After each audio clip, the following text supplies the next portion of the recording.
So here's our side lying scissor slide. So I'm going to get you to set up at a 90-degree angle with your ankle to your knee and your knee to your hip, just like so.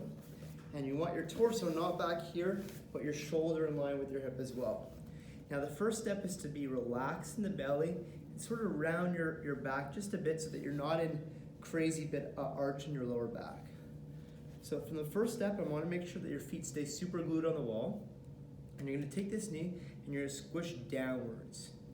Now when you squish down, I want you to now pull this knee backwards in space, just like so. That should kick on our groin muscle inside.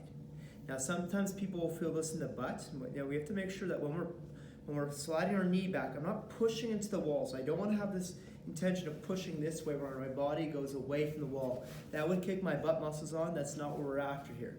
So instead what we're going to do is thinking about this top heel, almost trying to scrape the paint off the wall. Imagine I have dog poop on my foot and I'm trying to get rid of it without my foot actually moving on the wall. So it stays glued.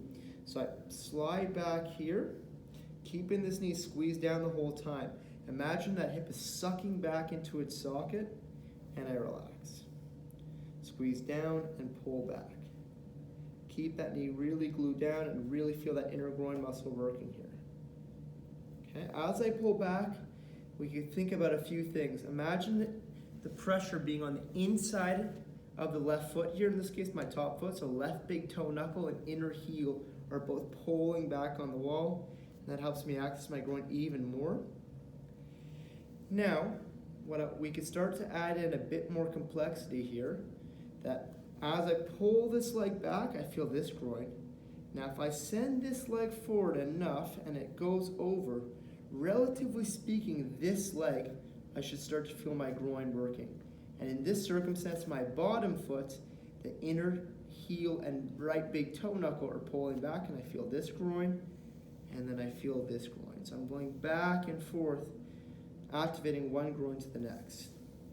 Now the last piece of the puzzle would be that as this knee goes forward, I should create a little bit of a tunnel underneath my abs. So basically what's happening is my pelvis is dropping here, and this sends a little bit of like a mouse tunnel here.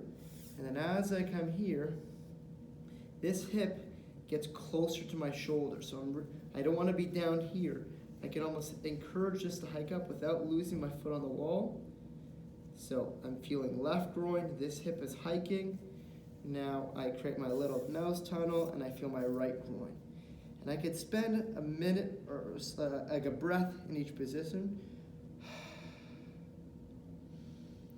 And then alternate exhale, feeling this groin hanging here with that hike.